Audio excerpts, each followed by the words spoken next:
The syringe spun across the clinic floor, its needle catching the dim fluorescent light before vanishing beneath the counter. My neck still burned where its point had grazed skin, a bead of blood freezing in the draft.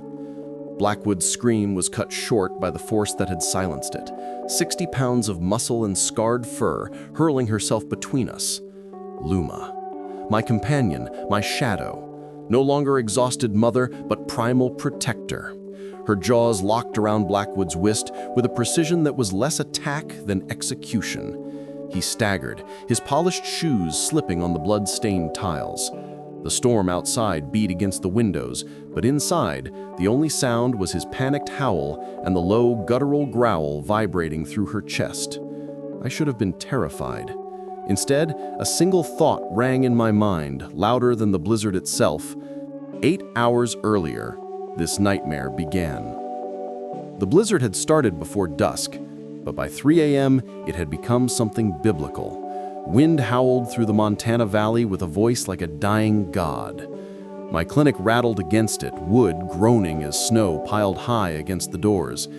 Inside, I sat beneath the glow of a single lamp, the foreclosure notice spread across my desk. $50,000, 1 month, or everything Robert and I built would be erased. My hands, arthritic and trembling, rubbed the indent on my finger where a wedding ring once rested. That's when the scratching began, desperate, frantic, tearing against the clinic door. It cut through the storm's roar like nails on a coffin lid. I rose slowly, expecting another stray in need of warmth. But when I opened the door, the night itself seemed to collapse inside, carrying a shadow that staggered once before falling lifeless at my feet. Her body hit the floor with a dull thud. Snow swirled in behind her, painting my clinic white before the door slammed shut again. Luma. My Luma. The German shepherd I'd rescued 6 years earlier. Her coat, once glossy but now dulled with exhaustion. Her body heaving with unnatural spasms. It wasn't just collapse, it was labor. My instincts overrode brief. I dragged her inside, my old knees screaming, and laid her on surgical blankets. Her eyes met mine, pain-filled yet pleading, and I felt the bond that had carried us through silent years of loss. For the next 2 hours, the clinic was a battlefield of blood, heat lamps, and frantic hands. 15 cries pierced the storm, sharp and wrong. These weren't puppies, their paws too large, ears too pointed, eyes too knowing. Each new squirming body pressed the truth harder into my chest. Luma had given birth to impossibilities. The generator coughed. Once, then again. Its dying rattle echoed down the hall like a final warning. Heat lamps flickered, threatening to plunge the newborns into lethal cold. I pressed my palm against the generator's casing, feeling its tremor fade. Not now. Not tonight. Outside, the storm clawed at the walls, snow piling against windows as if nature itself wanted to bury us. Luma's gaze followed mine. She sensed the fragility, the balance between survival and oblivion. I returned to the whelping box. 15 tiny bodies wriggled, their cries cutting sharper than wind, their limbs twitching with uncanny strength, snouts elongating in ways no canine should. I told myself stress was distorting perception, but then the smallest one met my eyes. Its pupils were too steady, its stare too deliberate, as though it recognized me. My breath caught. These weren't accidents of nature. Something else had carved them into being. Instinct guided my hand to the scanner clipped to my belt, a habit from decades of microchipping strays. Routine, automatic. I passed it over the smallest pup. The machine chirped, then spat data across its tiny screen. Classified. Blackwood Research. My heart froze, colder than the storm outside. I tried again, desperate for error. Same result. Blackwood. I had never heard the name, yet something about it felt already embedded in my bones. Panic drove me to Luma herself. I'd never scanned her in 6 years, Why would I? She'd been family. The beep came. Then another line of text burned into my eyes. Subject 47. Genetic Modification Project. Unauthorized removal. My fingers trembled so violently I nearly dropped the scanner. Luma had never been just a stray. The scars I once blamed for abuse were surgical, deliberate. She was stolen property, and her litter was forbidden life. The phone rang. Not the cell. Storm had already buried the towers, but the ancient landline mounted to the wall. Its shrill cut through the wind like a scalpel. I lifted the receiver, my pulse hammering. Silence. Then a voice. Cold. Detached. Male. Dr. Mitchell, we know what you have. We're coming to collect our property. The line went dead. No request, no threat, just certainty. I stood frozen, receiver pressed to my ear as if holding it could erase what I'd heard. My gaze drifted to the box of squirming alien newborns and to Luma's scarred body shielding them with instinctive devotion. Property, they'd said. Not lives, not family. A low growl rumbled in her throat, as though she'd understood the words. Outside, headlights pierced the whiteout. Not lost travelers, not neighbors. They were coming. For her, for them, for everything left in my world worth saving. I dropped the receiver, its cord swaying like a noose. The clinic suddenly felt too small, walls pressing inward under the storm's howl. My first instinct was flight, but where? The mountain roads were already impassable, and with 15 fragile lives gasping for warmth, escape was a fantasy. Instead, I turned to the only sanctuary left, the cellar. Robert had built it during the Cold War, convinced Montana's remoteness offered no shield against fallout. Reinforced concrete, independent ventilation. His paranoia had become my salvation. I dragged blankets, formula, heat lamps. My body screamed with every motion, but urgency silenced age. Luma watched, panting, bleeding still yet unwavering in her protection. She knew. Perhaps she'd always known. When I lifted the cellar hatch, snow-damp air rushed upward. She descended without hesitation, her strange brood squirming against my chest. Tonight, the dead man's bunker would become cradle and coffin alike. The cellar swallowed us in its cold breath, dust falling from beams as the storm raged above. I arranged heating lamps, checked each pup, and tried to ignore the surgical symmetry of their tiny bodies. Luma curled around them, her scarred frame a living barricade. For a moment, I almost believed we were safe. Almost. Upstairs, the generator choked again.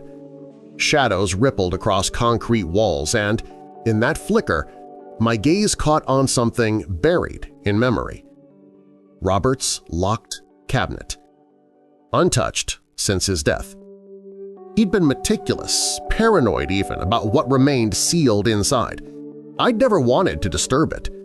Grief had been heavy enough without exhuming his secrets.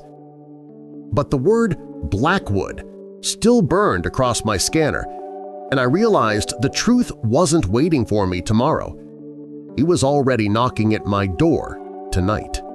The box key had always been hidden in the same place, behind the photograph from our wedding, frozen smiles beneath autumn leaves. My fingers shook as I retrieved it, the brass cold, unyielding. The cabinet opened with a groan, releasing the stale air of 15 years. Files, photographs, letters. In the first image, Robert stood in a sterile lab, white coat buttoned tight.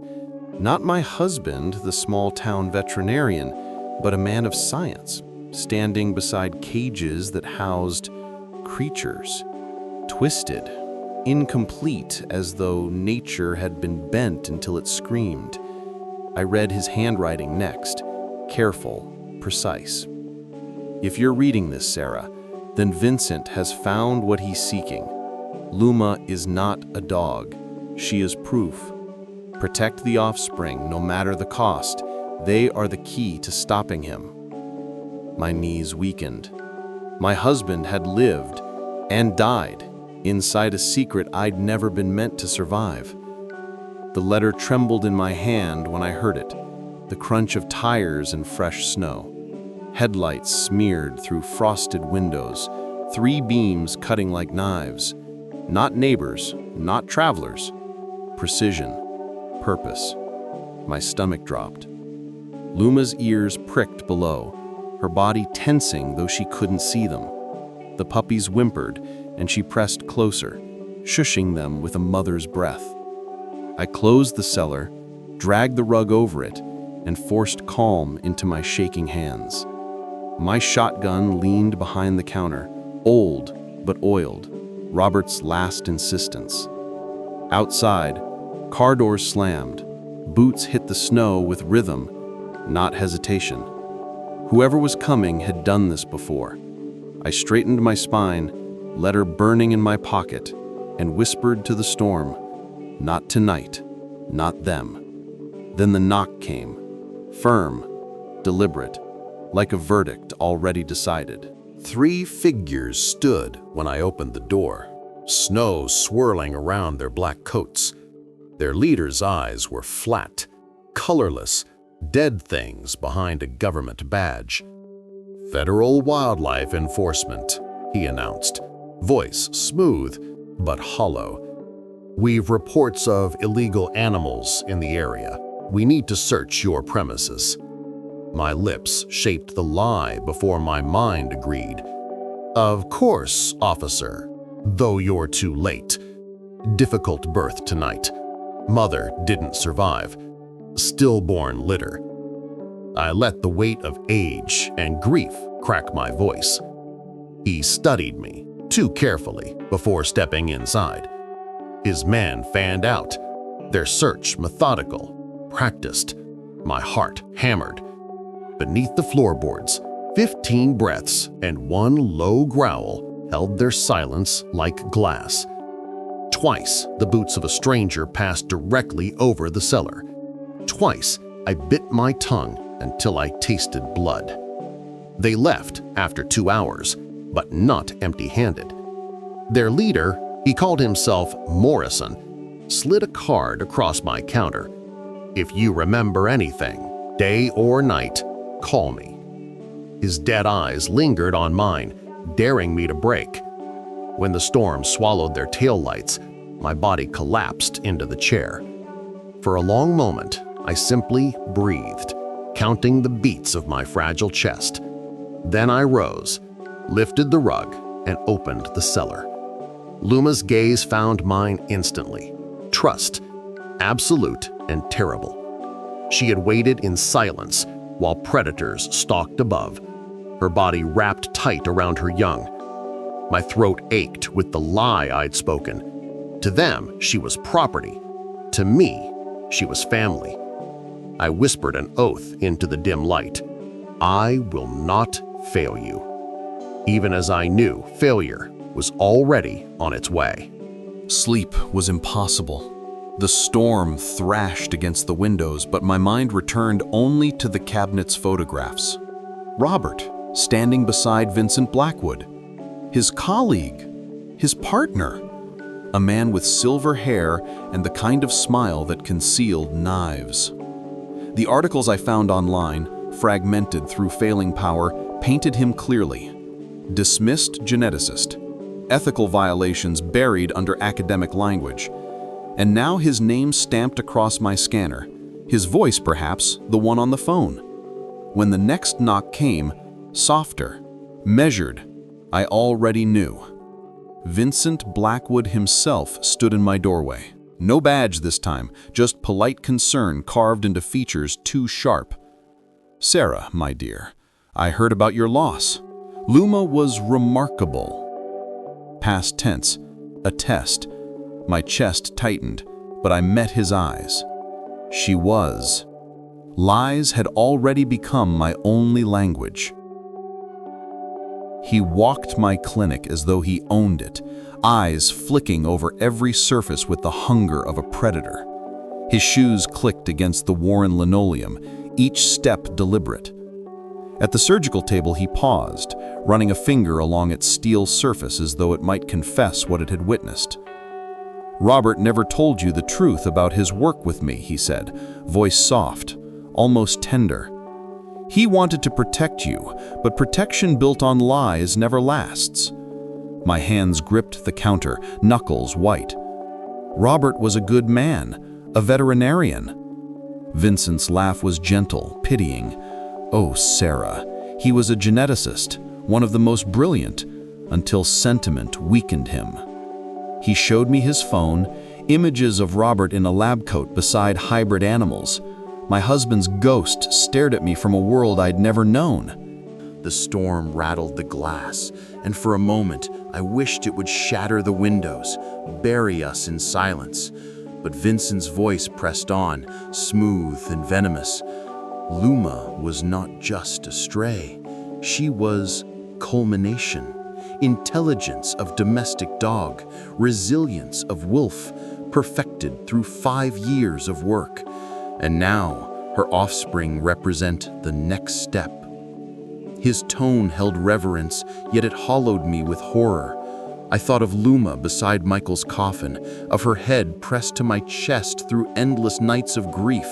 Not an experiment, not property, family. "She's not a specimen," I whispered, though my voice trembled. "She's a living soul." He stepped closer, cologne and antiseptic lacing the air. "Sentiment blinded Robert. Don't let it blind you, Sarah. These puppies are evolution itself." His words were science. My heartbeat, my grief, my love, they were the truth. He prowled the exam room like a curator evaluating a stolen masterpiece, pausing at door frames, vents, the scuffed rectangle where a rug never settled right. Every hesitation read like arithmetic in his head, a map folding inward toward the secret I guarded. I kept my breathing even and my hands visible, the letter in my pocket burning like contraband. Above us, the lights browned, returned, then thinned again, the generator's cough counting down a clock I could not see. I pictured Luma below, arranged in a crescent around her young, reading the tremor of my heartbeat through the floor. Blackwood lingered by the thermostat, glanced at the cold creeping up the glass, and smiled without warmth. His patience felt surgical. He would not flinch, not hurry, not break. He would simply tighten the circle until my choices collapsed into one. The building carried sound like bone conducts pain. A plank shifted somewhere deep, the kind of old house exhale that betrays weight and warmth. It could have been settling. It could have been a newborn stretching its too large paws. I swallowed the urge to retreat to the counter where Robert's shotgun waited. Distance would read as guilt. Proximity disguised fear as defiance. Blackwood asked simple questions that were traps in soft clothing, and I answered with the weathered cadence grief teaches the old. A gust slapped the windows, showering the sill in powdered snow. The rug near the cellar breathed once with the pressure of heat below, then lay flat again, innocent. He followed my eyes, measuring the space between doubt and certainty, and filed the observation away like a pin in a specimen. The hunt was no longer outside in the storm. It was here, quiet, inevitable. He began to share his vision, the way zealots unwrap relics. not as conversation but as doctrine already proven. In his telling, extinction charts became currency, bloodlines a ledger, and Luma a miracle reduced to a line item. He spoke of rescued genomes and engineered resilience, of budgets hidden where oversight never reached. Each phrase smoothed away the animal, leaving only the asset. I let him speak. The words built a scaffold around his purpose, and purpose reveals intention better than rage. He did not want custody for the law. He wanted continuity for the program. The storm outside softened to a muffled pulse, as if even the weather leaned closer. My palms prickled with the memory of scalpel scars I had traced on Luma's ribs, old wounds that spelled out the price of his theology. He would keep building until something blood-warm resisted. When he drifted past the reception alcove, my hand found the walnut stalk polished by Robert's years. The weight steadied bones that had trembled since the first cry. I did not raise it. A weapon brandished too early writes its own ending. Instead, I rested it out of sight, barrel angled toward the floor, and let the possibility of refusal harden my posture. Upstairs, the wind changed pitch, a lower moan signaling drift and pressure against the roofline. Below, I imagined Luma's ears swiveling, counting footsteps, assigning threat. She had once chosen to press her body between me and a door rattling in an ordinary storm. Tonight's storm had a name and a face. I tested my voice on a single neutral word and heard the age in it, the mother in it, the survivor in it. Resolve arrived like a pain that clarifies. He closed the distance with clinical economy, coat opening just enough to reveal the slender case nestled inside.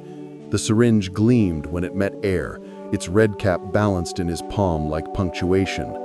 I knew the dosage by scent and memory, the way ketamine ghosts a room and lingers in fabric. He did not brandish it as a weapon. He introduced it like a solution, the way men of science prefer control to struggle. My skin tightened at the thought of a needle meant for animals 3 times my weight. The generator's fan hesitated, resumed, hesitated again. Each falter a reminder that heat below depended on courage above. He reached for my wrist with the practiced assurance of someone who has steadied 1,000 trembling limbs. The room narrowed to glass, steel, breath, and the tiny, terrible barb waiting for a reason to enter blood. The sound that betrayed us was smaller than a whisper, less a cry than a question. One pup tested the world with a thread of voice, and the seller carried it upward like steam through a seam. My heartbeat stuttered. Blackwood's gaze snapped toward the rug, and the space between suspicion and knowledge vanished. He did not celebrate. There was only a minute recalibration of his shoulders, an acceptance that the hunt had ended and collection could begin. The syringe tipped downward, no longer hypothetical but necessary, the price extracted for access. I felt the cold kiss of metal near my neck, the prickle of hair rising along a lifetime's worth of mistakes. Beneath us, the tiny voice fell silent, answered by the heavier hush of Luma's warning growl. The clinic held its breath the way a field holds frost before the sun decides. Choices narrowed to a single brutal geometry. If I maintained the lie, a sedative would turn my body to wait and surrender the seller by default. If I revealed the door, I might buy seconds, maybe minutes, time enough for something maternal and fierce to calculate a path. I lifted a hand without raising the shotgun, an old woman's gesture meant to stall a younger man's certainty, and angled my chin toward the scuffed rectangle where wood met wool. He accepted the offering like a surgeon accepts a scalpel, with no triumph, only inevitability. The needle hovered near my pulse, insurance against interference. Snow slid from the roof in a heavy sigh, resetting silence across the eaves. In that quiet, I prayed without words to anything that favored the small, the scarred, the ones who choose love over the math of programs. He moved the rug with a careful boot, found the iron ring and pulled. The hinges answered with a coffin's complaint. Air from below climbed the stairs, warm with milk and fur and the mineral note of concrete. The emergency bulbs cast low amber that turned dust to ember flecks. At the bottom, Luma lifted her head, eyes catching light like river stones. She did not lunge. She arranged herself between the first step and the press of 15 small ribs rising and falling against her belly and watched the opening with the poise of a creature who has survived traps before. Blackwood paused at the threshold, measuring angles, grip, distance, inertia. The syringe rested against my skin, cold and poised. The moment stretched, thin as winter ice, and in its tension I felt the shape of the choice she would make. Motion arrived like a verdict. Luma flowed up the stairs with the silent acceleration of something built for problem sets no meadow ever posed. She did not aim for flesh that would satisfy anger. She took the wrist that held the instrument, precise as a cut. Impact jolted his arm wide. The needle kissed air, then rattled away beneath metal cabinets. Pain turned his posture to panic, and my throat filled with the hot brass taste of relief. Luma released rather than rend, backing 2 steps to build a shield of muscle between predator and the opening where life kept breathing. The generator caught a rhythm. Lamps steadied below, and the storm's voice retreated 1 register as if the weather itself acknowledged a line drawn. I pressed my palm to the shotgun without raising it. The room had changed. The story had chosen its axis. Sirens were useless in the storm, but headlights carved through the snow in formation. 3 vehicles, no disguise this time. The clinic door shuddered under a knock that carried both authority and restraint. Before Blackwood could reassemble composure, they entered, real agents, credentials precise, voices clipped by training rather than menace. Their leader was Agent Rebecca Torres, a woman whose stance carried steel but whose eyes rayed mercy. She took in the room at a glance. Syringe discarded, my bloodied collar, Blackwood's bleeding wrist, Luma's rigid frame guarding the stairwell. Her voice was calm as stone. "Dr. Mitchell, are you safe?" The storm's roar softened against her words, but I understood safety was not simple. The cellar still breathed. 15 small hearts pulsed beneath concrete, and the man beside me still saw them as blueprints rather than lives. Safety was a question with no clean answer. The arrest was procedural, but not quiet. Blackwood's veneer fractured as cuffs snapped closed, his voice pitching higher, the language of breakthroughs replacing diplomacy. "You're obstructing science," he spat. "Those hybrids represent 15 years of irreplaceable work. You cage them, you doom progress." Torres ignored his flailing eloquence, reading him rights with metronome steadiness. Luma's eyes tracked every twitch of his body, ears back, body tense, a mother marking the predator who once owned her scars. I pressed my palm against her shoulder, grounding her fury with my touch, though the same rage boiled in me. Blackwood's words rattled inside like nails in a glass jar. Progress, he called it, but progress that tramples love becomes desecration. The storm outside eased to a snowfall so fine it glittered. It felt less like calm than aftermath, a silence that waits for the weight of decisions. When Blackwood was gone, Torres turned to me with the gaze of someone balancing compassion against mandate. "Dr. Mitchell," she said quietly, "whatever is down there is federal evidence. It must enter custody." Her words cut sharper than any scalpel. Evidence, not children, not family. I thought of Michael's flag-draped coffin, of Robert's trembling pen in the letter that had begged me to protect what he could not. My throat closed on the truth. I had shielded them from men who saw property, and now the law, cleaner but just as cold, wanted them caged.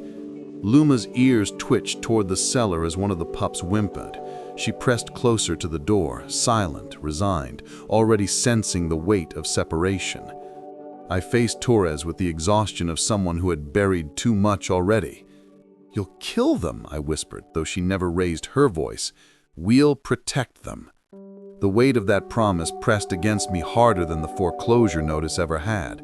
Protection under the law meant observation, documentation, research cloaked in legality. Torres explained it in careful tones: indefinite custody, possibly years, maybe forever. I heard the words but felt only the slow collapse of a world I'd stitched together from grief and fur and loyalty. I walked her down the cellar steps, each creaked like a betrayal. Luma rose immediately, her body forming a living wall, her growl low, unbroken. Torres stopped halfway down, respectful distance measured, her eyes soft but unyielding. "She's protecting her family," I said, voice cracking. Torres nodded once, as she should. The acknowledgement landed like a mercy note in a dirge, but the dirge still played. Around us the pups squirmed, blind to law, blind to science, their only truth the warmth of their mother's heartbeat. By dawn, the storm had thinned to flurries. The clinic smelled of antiseptic, damp wool, and a promise I never wanted. Torres returned with a compromise, whispered like contraband. A program, rarely used, that sheltered animals under protective custody when danger from criminal organizations outweighed bureaucratic norms. Witness protection for creatures born outside legality. My clinic would become both sanctuary and prison, supervised, funded, monitored endlessly. Freedom sacrificed for survival. I looked at Luma, at her tired yet defiant eyes. She had chosen me once, teeth bared against the man who made her scars. Now it was my turn to choose her, even if the cost was my independence. "Yes," I said. One word, heavier than all the years behind me. Torres made the calls. Outside, snowflakes melted against the first edge of sun, and I understood survival was never clean. It was earned in compromises. 6 months later, winter had retreated, but left its lessons. My clinic no longer resembled the quiet country practice Robert built. Federal seals marked the doors, cameras hummed discreetly, and the cellar had been remade into something sterile, yet softened by blankets and toys. Luma's coat gleamed again, her eyes clear. The 15, no longer fragile, no longer nameless, romped in their enclosure. Paws that once seemed monstrous, now simply oversized, awkward with youth. Each bore some echo of wildness, but each knew gentleness too. I watched them with a peace I hadn't believed possible, though peace carried a shadow. At night, when the lights dimmed and the storm winds whispered against the valley, one pup lingered at the edge of the enclosure, its gaze fixed on the dark beyond the glass. Its eyes caught the light differently, glowing, faint, unnatural. The story was not finished. It was waiting.